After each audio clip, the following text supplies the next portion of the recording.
This is Charlie Hall with Polygon.com, and I am joined today in Elite Dangerous with a Mr. RadLock. How are you doing, RadLock? Oh, I'm doing just fine. Or I should say Commander RadLock.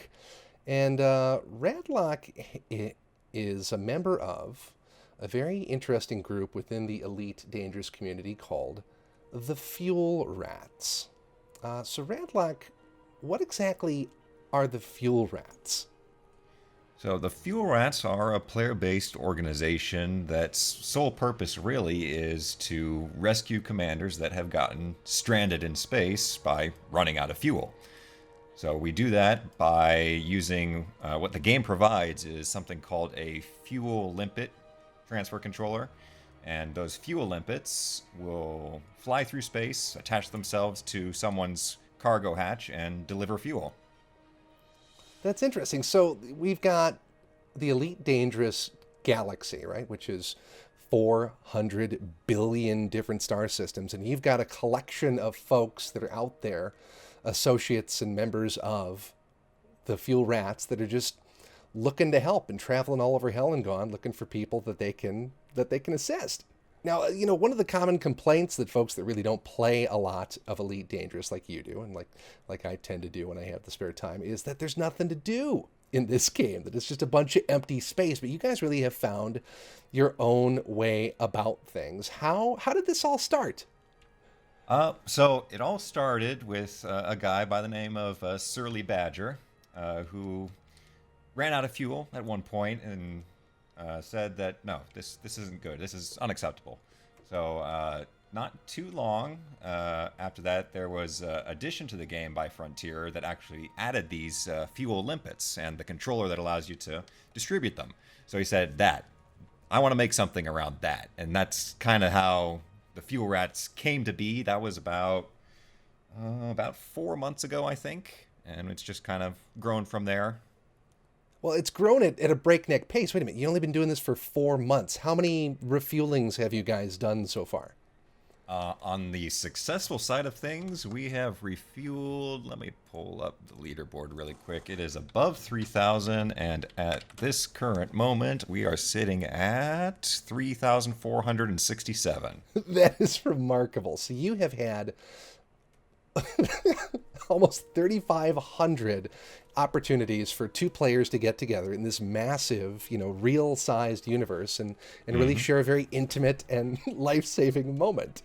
Yeah, and that's probably the reason why a lot of us do it is that it's interaction with the community. It's something that's beyond what the game gives you because the game at its core it's go kill this, go explore this, go turn this in somewhere or go trade these things. So what you do when you're tired of all those things is you got to come up with your own adventure, write your own story. And I imagine some of the oddities that you combat on a daily basis are the game's oddities itself. What makes things a little difficult for you about the way this game works? So the biggest difficulty that we'll have in the course of doing our rescues is the nature of how this works as a multiplayer game is that it's a peer-to-peer based connectivity. So if you can't physically talk with another client, then you're not going to be able to see them. So that's what we usually run into the most and what a lot of our workarounds are based on is trying to figure out ways that we can get that connection to work. Sometimes it's just simply exiting and re-entering an instance like this, or it's completely logging out of the game and having everyone restart and get fresh connections to the server in order to actually make that communication. 13 kilometers I've got now. I see you spinning around and changing your orientation. So let's see if we can have a little meet cute in space here.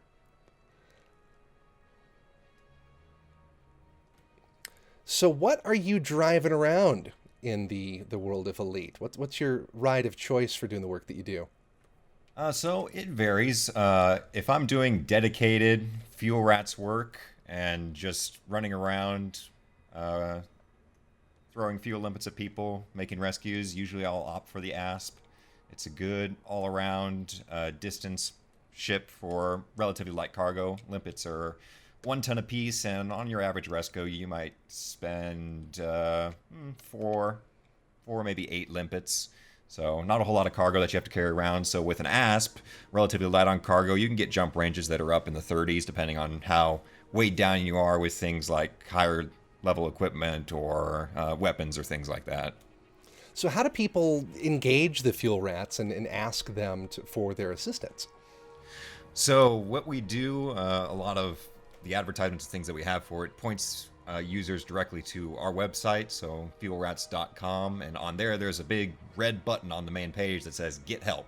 And that page is going to direct you to another page that we've got IRC applet, because the way that we organize and orchestrate all the rescues is through IRC.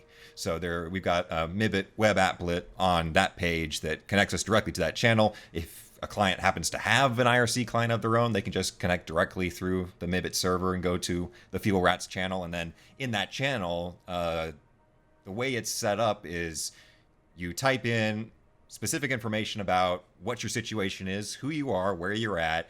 Do you have an oxygen depletion timer on your screen? Is this a case red scenario that we got to throw a lot of attention at? And then the most important part of any of that piece of information is the rat signal. So you'll have commanders that are on standby, ready to support, and what they're waiting for is this piece of text that's going to come across, and a lot of them run their own IRC clients, so they've got a highlight text turned on, and when this piece of text comes across the screen, it's going to start playing sounds on their computer, so they know, oh, there's a signal going on, I got to go to IRC. So that's the rat signal. Okay, so they've actually got it hardwired into their computer where IRC kind of grabs control of their speakers and just pings them wherever they are on their desktop. It's like the bat signal's going off, and they have to perform. Pretty much, that is it. So you mentioned that these kind of case red scenarios, right? Yeah. And I don't think folks understand that don't play Elite kind of what you're talking about here. So let me see if I can kind of simulate what goes on here.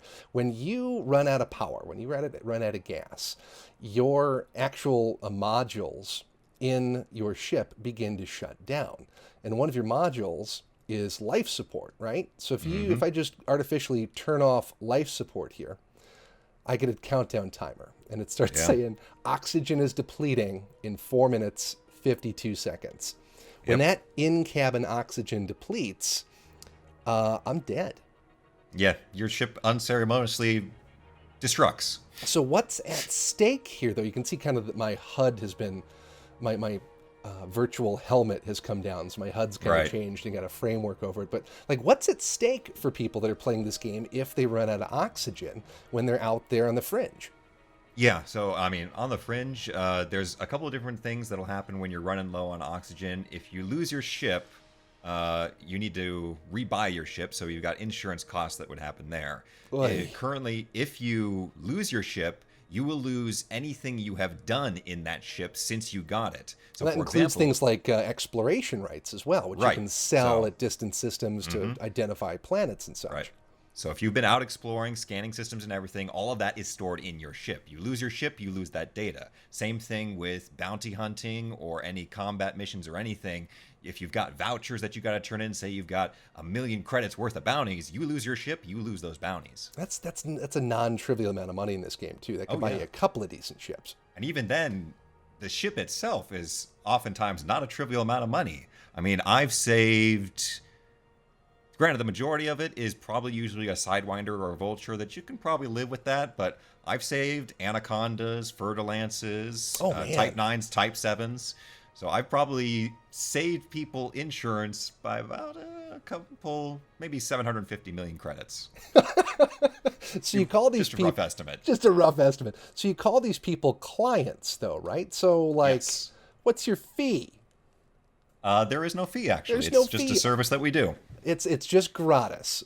Just gratis. And I mean, a lot of that is, it's easy for us to do it that way because the service in and of itself, it's just time. It's a volunteer thing. The operational costs of being a fuel rat are negligible at best. The limpets themselves, they cost 100 credits a ton. And a lot of rats will run an advanced discovery scanner, so that as they go jumping through systems to reach a client, they'll honk the horn and get scan data from that system, and then when they come back to base, sell the scan data, and they've more than paid for the limpets that they just used. That's great. I've got my scanner on right here. I might as well ping the system while we're here. I love the sound this thing makes. Oh, yeah. Ooh, 24 new objects. Might need to take a little look around here. So we're not too far from the Sol system, from our, real world home star system here, are we? Yeah, we are not. We're about, at this point, we're probably 60 or so light years. Where is Sol over here? We are actually only 50 light years. So yeah, because the reason that I like to base my base of operations around here is the starting systems are actually a little bit closer. So the LHS 3447 and those sort of systems are just a quick jump over to the opposite side at about 40 light years. Okay. So I like to position myself kind of somewhere in between. A lot of cases will come from these starter systems. People in their first Sidewinder or their Vulture or something, they picked up a mission that says go to this system, and they start jumping there, and then in the process they run out of fuel. Either they didn't realize that when they plot your course, once the solid line turns to a dashed line, you're going to run out of fuel. Yep. Or if they said, oh, I'm going to pick up a fuel scoop and just scoop fuel from stars, but they don't know that you can't scoop fuel from every star. There's only certain stars that you can scoop fuel from. Or that you don't want to even try and scoop fuel from certain stars. That too. Yeah. So yeah, there's those sort of things. So a lot of the clients we get are more centered around those starting areas, but at the same point, we get rescues all over the bubble, all over outside the bubble, halfway across the galaxy in some cases. So, horror stories. I got to hear about some of the most dangerous little fueling escapades. Anything recent that jumps to mind? Actually, just after the 1.4 patch came out, the hazardous resource extraction sites were introduced. What are those now? They're like resource extraction sites, except obviously much more hazardous. And the reason they're much more hazardous is because you've got a lot of wings of NPCs out there that are pirates looking for miners and things. Granted, it's a very lucrative mining field, but at the same time, there are risks that go with it. So we actually had a client in a federal dropship that was doing mining. They had dropped in to do mining, wasn't paying attention to their fuel when they dropped in, and they actually ran out while they were in the haz-res. So at that point, you're out of fuel, which means that your power plant shut down. Your shields are now shut down. So all you have between you and the cold void is your hull, and you've got a bunch of pirate NPCs around you that want what's in your hold. Oh, jeez. So that was probably the trickiest one that we had recently. So what we did is we organized a wing. We had 2 of our asps in there to quickly get in, deliver fuel limpets, and then we had 2 anacondas for support to drive off the NPCs. So as soon as we all got in the wing, got in the location, we had the client invite us to the wing, dropped on there, and went to it essentially. And I think he was down to about 40% whole by the time he got his shields back up, and we eventually routed all the NPCs and he got away safely. Unfortunately, the other thing that came in with 1.4 was interdictions became a lot more prevalent and a lot more dangerous. So he was actually, I forget which power he was pledged to, but he was pledged to one of the powers, and in that system in particular that we were doing the rescue in, there were a whole lot of opposing powers in that system. So he managed to make it out of the haz-res and was on his way to a station where a wing from another power interdicted him and ended up killing him. Oh, no. Was it an NPC wing or a player wing? Yeah, it was an NPC wing. Oh, that's ridiculous. Yeah, so the interdictions in 1.4, the struggle is real. They're not messing around. Well, hey, while we're here, you mentioned that limpets aren't terribly expensive. Would you mind giving me a little fuel before I go on my way? Certainly. I would like to see what that looks like.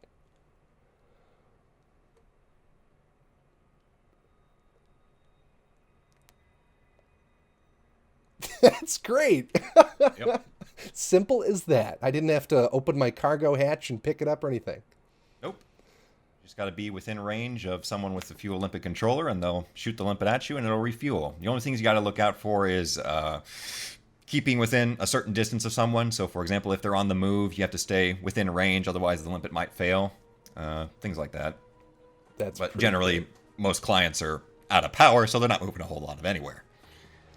Well, RadLock, I really appreciate your time tonight, and I'm very glad that as I'm out there exploring the outer reaches of this virtual galaxy, that there's the fuel rats to call on when I need them. Thank you so much, Commander. I wish you best of luck out there. You're very welcome. Fly safe. You too.